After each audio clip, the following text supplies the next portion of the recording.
Hey, everybody. Welcome to another edition of Credit Union Cowboy.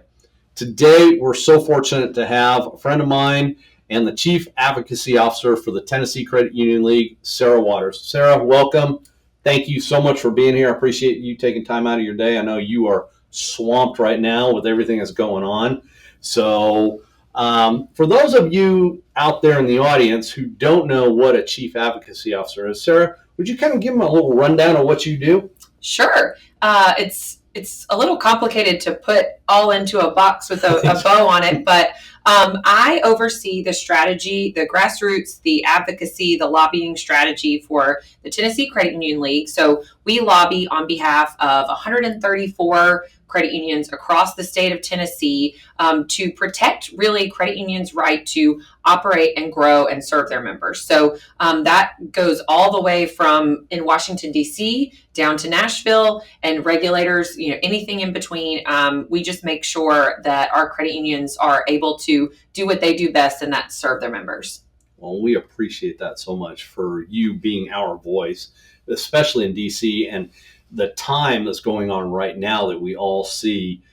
So let's jump into another real hot topic: taxation and reconciliation and the budget and the big, wonderful, beautiful bill that we got going on here. What can you tell us about your insights as to what's going on right now? Sure. So right now, where we sit, we are kind of at, I guess, a crossroads in the reconciliation process. In order for the reconciliation process to start, they had to pass the budget in both the House and Senate, and that kind of gave us the green light to go. The Republican Ways and Means put together their tax package. The president has given a lot of thoughts on this very publicly, I might add. He's been very consistent talking about his big, beautiful bill that he wants to see come. He wants, no tax on tips, no tax on overtime, things like that, that they had to make sure they included as they're putting this together. The concern for credit unions was our tax exempt status. So we were watching this to see if they were going to include the credit union tax exemption status as a way to pay for some of these other tax cuts that we need to see. The Tax Cuts and Jobs Act of 2017 is set to expire this year. And so that's the catalyst for making sure that we get this bill through in this calendar year so that those tax cuts don't expire. If they were to expire, it's essentially an across the board tax raise on just about everybody in America. So obviously don't want that to happen. Right now, that brings us to right now, this morning, early, the House, we found out, did pass their version of the reconciliation bill. Now it is the Senate's turn. In the Senate, on the Senate side, it's Senate Finance Committee that is responsible for putting together the tax portion of this package. So what has to happen in order for it to completely pass and go to the president's desk is that both chambers have to pass the exact same bill.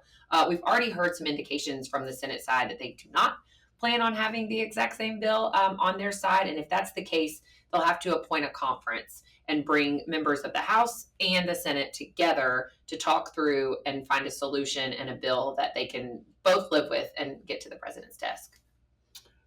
Great insight there. So I know you and I have talked about this before. These meetings are all closed doors because they don't want anything leaking out. But as we all know, things do. Have you heard anything on the Senate side as what could be different from what the House just passed this morning? Sure. So the Senate originally and all along has said that they wanted multiple small bills, which of course is not one big, beautiful bill. So their focus, I think that there's a couple folks that have been speaking out. Senator Ron Johnson, for example, has been speaking out, and they're just not satisfied with the additions to the deficit. You had a couple in the House also say the same thing. So those are the kind of things, like, I guess, comments that we're looking out for. We do, I think, feel good about the credit union tax status on the Senate side, but nothing is for sure. So we're going to keep the pressure on, keep our grassroots up, and make sure that they understand the value that credit unions have in their community. That's excellent insight. I know this is, in my career, this is the first time that the tax status has actually been inked on a document saying, hey, this is something we can use to fund other things if we get rid of this. So what you're doing is truly appreciated by all of us as credit union leaders. And, tell me a little bit about what your day would look like right now with everything that's going on in DC, because I know you visit DC quite often, and you have a lot of connections. You talk to a lot of people. What does your day look like right now? Sure. So it's a lot of talking. It's a lot of talking, a lot of kind of planning. I had, a call this week to start to get ready for the Senate part of this battle, talking with colleagues at America's Credit Unions. Since Senator Blackburn does serve on the Senate Finance Committee, we are again squarely in the crosshairs of this bill being drawn.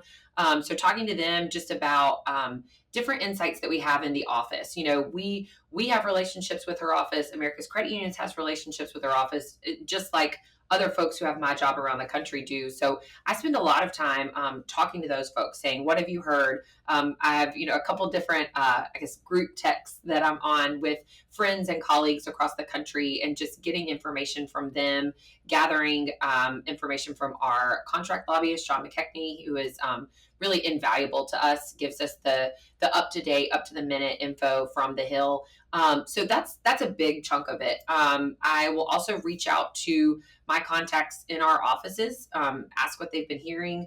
I know we're talking tax, but we're also in the middle of the Genius Act, which is the stablecoin bill, and we can probably get into that. But just kind of making sure that we are touching, making those touch points everywhere we need to, and that folks are hearing from us, so they can't say, "Oh, we didn't know the credit unions were opposed to this or for this." And then also a lot of reading, a lot of going through the different publications, different things that I follow, checking in on those things. But a kind of a completely opposite part of my job that I work on from time to time is also events. We have our Advocacy on Track coming up, so we've got a lot to do with that. So thinking mostly is my day to day. I've spent a lot of time working on that, getting things squared away. I'm working on getting our agenda, our speakers, and things like that, to make sure that people, that our credit unions can come together and learn about advocacy, expand their advocacy horizons, and what they view as their role in advocacy. So I think that's another really important part of the day-to-day for someone in a chief advocacy officer role. I got one thing to say. You make my day look slow. I thought I was busy. I don't know about that. I doubt that. Well, and you touched upon something. Let's circle back around to that on the Genius Act. And also, from what I know I've been reading, probably a lot of others have been reading too, we got a couple of poison pills out there that are trying to be attached as amendments to it. One in particular being the Credit Card Act. What have you heard on that? Sure. So the latest that I've heard, and I've heard honestly a couple different things from a couple different people. We do know that Marshall has said that Senator Marshall has said that he intends to introduce the Credit Card Competition Act as an amendment to the Genius Act. The problem with that is the Genius Act is a pretty big, complicated piece of legislation on stablecoin, cryptocurrency, those types of things. And it's been introduced by Senator Hagerty of Tennessee and Senator Scott of South Carolina, and they're really focused on a clean bill. And what that means is no amendments attached. Nothing, especially not something that's not germane. Now, I think you could probably argue that the Credit Card Competition Act is germane, but it bogs it down because there's a lot of people who don't want to take that vote. There's some rumors that back in the majority leader's race that Senator Thune kind of promised a vote on CCCA at some point. That's not in writing anywhere, so that's completely a rumor as far as actual legislation is concerned. So we're just kind of hearing that basically they're saying they're going to put it on there. That does not mean it gets a vote, because they can put it on there and withdraw it. They can, say that we're going to take this group of amendments and get rid of it. There's a lot of options once they get down to it. We've also been told now, as far as timing goes, we thought they may try and push something in because they're not going to be there tomorrow, but they're not going to do that. So we're looking at after the Memorial Day recess. They won't be in next week. I should say Memorial Day working period. They will be working in their districts, but not in DC. So we're looking at later in June. I've also heard that Senator Thune is likely to defer to Haggerty and Scott on amendments here. It is their bill. And we know and are thankful to Senator Haggerty for being opposed to the Credit Card Competition Act. That's also not the only one interchange related that has been offered up as an amendment to the Genius Act.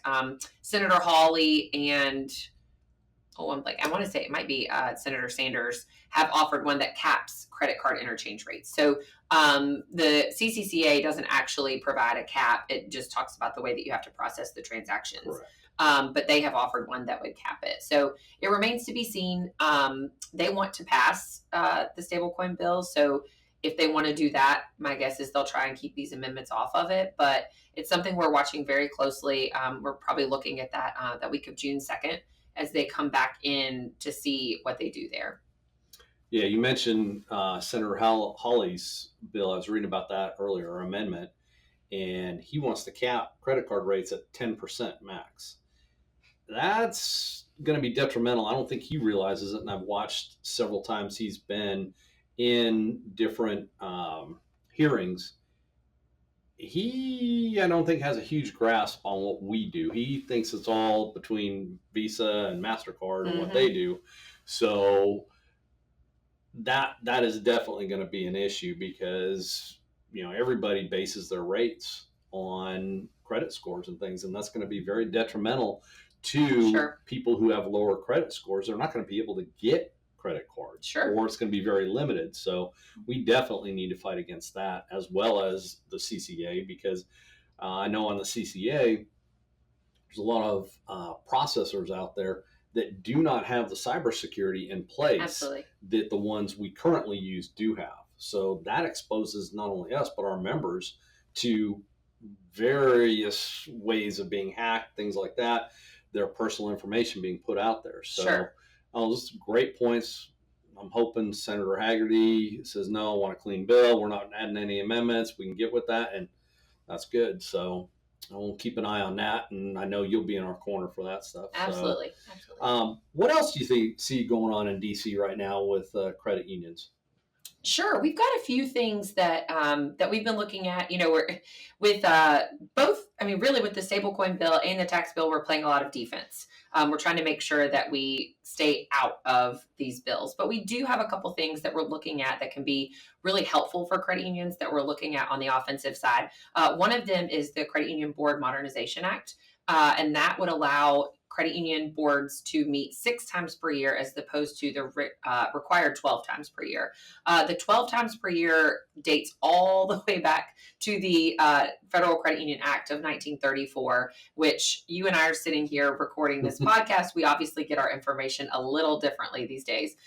So your boards have access to their board portal. They can get all of their information pretty much any second of the day that they want. So we just don't feel that it's necessary to force them to meet 12 times per year. If they want to continue doing that, that's fine. That's their prerogative. But you've got, Fortune 500 companies and their boards meet 4 times per year. So it seems a little much that credit unions are forced into that. So that bill has already passed the House. It is in the Senate right now. It's Senator Haggerty, his bill. He has 35, I think, co-sponsors at the moment, which is what we were hoping for. And I think the route that they'd like to take with that is called what we call a hotline process.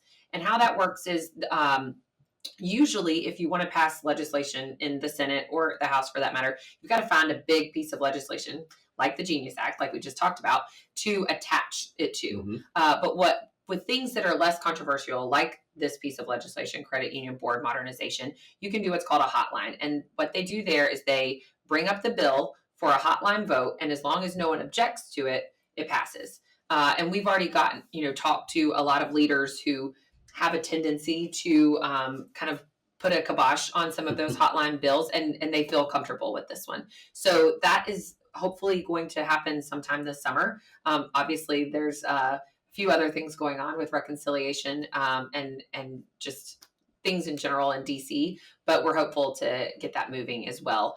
We've also been looking at legislation to curb the use of trigger leads. And just a quick background on trigger leads. If you go and apply for a mortgage, your credit gets pulled. Well, that credit pull, the credit bureau releases that information when they pull your credit. What can happen then is that other creditors can reach out to you, other lenders can reach out to you and say, hey, we'd like to take your loan. We'd like to take your loan. We'd like to take your loan. And we've seen folks get upwards of 80 to 100 calls per day when they've gone in and applied for a mortgage. Well, the problem here is that if I'm coming to Embright and I've applied for a mortgage, I think that Embright has sold my information. Mm-hmm. And I think that they have betrayed my trust and have put it out there. People don't understand where that's coming from. So what this bill would do is it would stop the use of trigger leads outside of a previous financial relationship. So if I come to Embright and apply for a loan and another credit union down the road, I have an account with them, they're allowed to approach me and say, hey, we'd like to talk to you and possibly get your loan, but not a million others that I don't have any sort of previous financial relationship with. So we're really proud of that bill. It's gaining a lot of co-sponsors in the House. It's also, we've got a lot of good legislators in Tennessee. It's Congressman Rose is carrying that bill. So we're really proud to have his leadership on that. And I feel like it'll just be really great for Tennesseans and Americans in general to feel that their data and their personal information is safe when making such a big choice like purchasing a car or purchasing a home. Well, those are great things. I know we've been working on them. We've been sending letters, things like that. Absolutely. So, we go to GAC, we sit down and talk to, Congress about that. So those are all great things. Well, hey, I want to wrap up with one last thing I was reading today. It just came out because the NCUA had their, I won't say first of its type, but they had their second of its type, basically, board meeting with just one board member. They did. And there were some interesting things in there about how they're reducing staff size that we appreciate because that's money we pay for that staff as credit unions. But the other thing I noticed too, and I don't know if you've had a chance to read it or have any thoughts on it, but regulatory wise, they're looking at state chartered credit unions that as needed is they're going to regulate them instead of right now. Like us as a state chartered credit union, NCUA has to be in here every 36 months. And then federally chartered credit unions under $1 billion, they can go up to 24 months now without any exams. And if you're over $1 billion, I think it still stays capped at 18 months that you get an exam. Sure, right. So, but any insider thoughts or anything like that on good, bad, or indifferent on these NCUA changes? I think, it was fairly historic to see the chairman sitting there by himself today. Yes. That was a bit of a different scene that we're not really used to, or I guess haven't seen 20 years. Yeah, 23 years. Yeah. So that was certainly interesting. I don't have the league, I should say the league doesn't have a position on that shifting at the moment. But to me, anything that can create better efficiencies where you can do your jobs and do them well, which you do, Sarah is all for. I think that's the right move. I do think they will, of course, put in safeguards for credit unions who are struggling, who maybe need more attention, and I think that's where that focus should be. You mentioned the reduction in staff, and I think we all are looking for efficiencies, right? We all, like in every organization, not just NCUA and your own credit unions, everybody is looking to be more efficient with the resources they have. So I applaud the chairman for working towards that, and hopefully the things that he puts into place will allow credit unions to be even more safe and sound with just better efficiencies in their exams and things like that. So it's kind of a non-answer, but I think that he has the right vision in place for those things. Yeah, I completely agree. And I know they did talk about in one of the articles, there are some safeguards in there because you got to have a positive CAMEL rating, which right. I'm thinking is a 1 or a 2. You have to be safety and soundness wise. Everything has to line up, and then you qualify for this. So sure. I think they've got some safeguards in it, but we'll see how everything plays out because I know there's some other nuances in the background we're all watching too. So of course, we'll leave those for a different conversation. So, But, well, Sarah, thank you so much for being here today. I appreciate it more than you know. You always have the inside scoop on everything. I mean, you are our DC person. You are our state person too. So when we need something, or when we need information, or when we need to, hey, Sarah, can you help us out with something? You're always the first one there. I know for myself, that I can always reach out to you and say, hey, did you see this? What's going on? You know, there's been some later evening time. We've texted one another, go, what's going on? I just saw this, what's going on? So I truly appreciate that. I know all of the credit unions appreciate all of the hard work you do, especially when we see you in action at GAC. Absolutely. It's like, hey, we have a superstar working for us, so we appreciate I'd be remiss if I didn't say that we have a great advocacy team at the Tennessee Credit Union League. It's not just me; it's a whole group of folks, and I have the best team in the country. I really truly do believe it. We've got contract lobbyists both in Nashville and in DC. Matt Caniglio on our team, Debbie Painter on our team, and even Jessica McCosh with Advocacy Communications. She makes sure that we don't forget to tell any of our story of what we've been doing. So I definitely couldn't do it by myself, but I am more than proud. I am honored to work for the Tennessee Credit Unions. I love getting to do it every single day. I tell my kids all the time how much I love my job. So hopefully that resonates with them and makes them want to find something that they love just as much. But I'm proud. I'm proud to work for Tennessee Credit Unions for sure. Well, we're proud to be Tennessee Credit Unions with you and your team, because you're right. You do have a team. I know Matt, Debbie, everybody else, they are all awesome individuals, and we appreciate them all. So, but thank you, and thank you again, Sarah. And I do want to thank you again for my award that people can see here. Yes. Proudly presented. I was one of the advocacy winners of the year. So I do appreciate that from the league, presented by you. Yes. And so I thank you for that. So everybody, thank you. I appreciate you tuning in. Please log into our YouTube channel, subscribe, follow us, check us out on all the social media platforms. We post there.